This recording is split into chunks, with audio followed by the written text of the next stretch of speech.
Welcome to ইউরিবিডি blog and tips. বিদেশের সদস্যের সৃষ্টিজীব মানুষের হরেক রকম কথা বলে আপনাকে স্বাগত জানাচ্ছি। আমি রেজাউল আবেদিন। পৃথিবীর যে প্রান্ত থেকে এই ব্লগটি দেখছেন, আপনাকে শুভ সকাল, শুভ মধ্যাহ্ন এবং শুভ সন্ধ্যা। আশা করি পরম স্রষ্টার অপর মহিমায় কুশলে আছেন। আলহামদুলিল্লাহ, আমি ভালো আছি। ইসলাম, ইমান, এহসান, আল্লাহ রহমানুর রাহিম, রহমতুল্লিল আলামিন, বিসমিল্লাহির রহমানুর রহিম।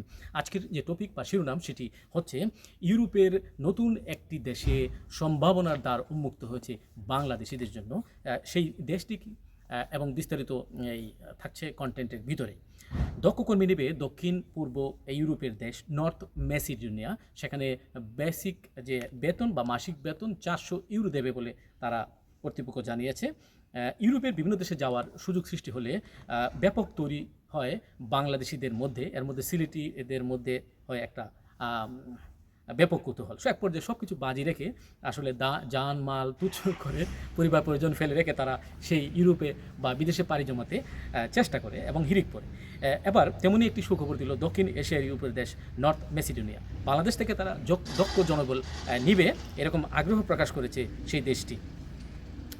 সম্প্রতি এই জানুয়ারির শেষ সপ্তাহে ঢাকার ইস্কাটনে অবস্থিত প্রবাসী কল্যাণ ভবনের প্রতিমন্ত্রীর দপ্তরে প্রবাসী কল্যাণ ও বৈদেশিক কর্মসংস্থান প্রতিমন্ত্রী সিলেট 2 আসনের এমপি শফিকুর রহমান চৌধুরীর সঙ্গে সাক্ষাতে এই আগ্রহের কথা জানান বা নর্থ ম্যাসিডোনিয়ার রাষ্ট্রদূত স্লোবোদান ইউজোনোভ। বৈঠক শেষে বাংলাদেশিদের জন্য বাংলাদেশিদের কর্তৃপক্ষের সাথে সাংবাদিকদের সঙ্গে মত বিনিময়কালে এই তথ্য জানান প্রবাসী কল্যাণ ও বৈদেশিক কর্মসংস্থান প্রতিমন্ত্রী শফিকুর রহমান চৌধুরী। তিনি বলেন, আমরা নতুন শ্রমবাজার সৃষ্টির চেষ্টা করছি। নর্থ ম্যাসিডোনিয়া ও সংযুক্ত আরব আমিরাতের রাষ্ট্রদূত আজ সাক্ষাৎ করতে এসেছিলেন আমাদের সাথে। নর্থ ম্যাসিডোনিয়ার নতুন শ্রমবাজার দক্ষ শ্রমিকদের নেওয়ার জন্য ওই দেশটি আগ্রহ প্রকাশ করেছে। আর তারা এই নতুন দেশ হিসেবে আমাদের দেশ থেকে যে কর্মী নেবে সে বিষয়ে সে ব্যাপারে ব্যাপক আলাপ আলোচনা সরকারিভাবে হয়েছে এদের মধ্যে, প্রতিনিধিদের মধ্যে উভয় পক্ষের। প্রতিমন্ত্রী বলেন, সংযুক্ত আরব আমিরাতের সঙ্গে আমাদের সম্পর্ক অনেক পুরনো। এই সম্পর্ক বাড়ানো এবং দেশের বাজারকে আরও যাতে সমৃদ্ধ করা যায় সে ব্যাপারে আলাপ আলোচনা হয়েছে যথেষ্ট। প্রবাসী কল্যাণ মন্ত্রণালয়ের সূত্রে জানা গেছে, ম্যাসিডোনিয়ার রাষ্ট্রদূত এবং প্রবাসী কল্যাণ প্রতিমন্ত্রীর সাক্ষাতে আইটি, ইনফরমেশন টেকনোলজি, মেডিকেল অর্থাৎ হসপিটাল সেক্টর, কৃষি ও নির্মাণ খাত অর্থাৎ এগ্রিকালচার অ্যান্ড ডেভেলপমেন্ট খাত কর্মী নেওয়ার আগ্রহ প্রকাশ করেছে নর্থ ম্যাসিডোনিয়ার রাষ্ট্রদূত বা অ্যাম্বাসিডর। এই খাতগুলোর দক্ষ শ্রমিক নিতে চায় তারা বাংলাদেশ থেকে। এই খাতগুলোতে কাজ করা কর্মীর ন্যূনতম মাসিক আয় হবে 400 ইউরো, অর্থাৎ উটি ওভারটাইম যদি হয়, এক্সট্রা কাজ করে তাহলে অবশ্যই তারা বেতন ভাতা বেশি পাবে, পাশাপাশি অ্যাকোমোডেশন পাবে, তারপরে খাবার দাবার নিজেরা বহন করবে ইত্যাদি।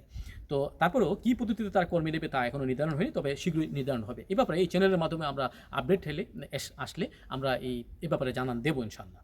সূত্র আরও জানিয়েছে, কর্মী নিতে বাংলাদেশের পক্ষ থেকে সমঝোতা চুক্তির কথা বা চুক্তি স্বাক্ষর হবে সেরকম একটা পূর্বাভাস দিয়েছে। এ সময় নর্থ ম্যাসিডোনিয়ার রাষ্ট্রদূত সমঝোতা স্মারকের নমুনা চেয়েছেন।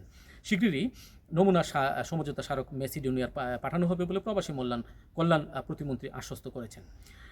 তো আমরা এই সম্ভাবনার দ্বারা আমরা কি জানতে পারি, যে বাংলাদেশি দক্ষ শ্রমিক নেবে, মনে রাখবেন, অদক্ষ না। তো যারা এখন বিদেশে আসতে চান তাদের জন্য আমার এখানে 2-3টি পরামর্শ। একটা হলো, আপনারা যে লাইনেই পারেন কাজ শিখুন।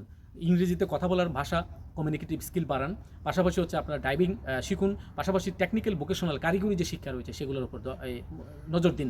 কারণ এই যে জেনারেল লাইনে পড়াশোনা করে আমরা এই গতানুগতিক ইয়েতে আমরা অনেক লুজার হচ্ছি, সময় চলে যাচ্ছে।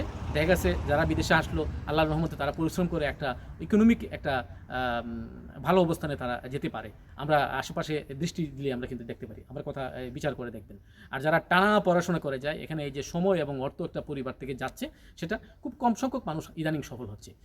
দেখেন, সম্প্রতি একটা উন্নত দেশ জার্মানি এই যে দক্ষ লোক নেওয়ার জন্য কী পরিমাণ মরিয়ার চেষ্টা করে যাচ্ছে।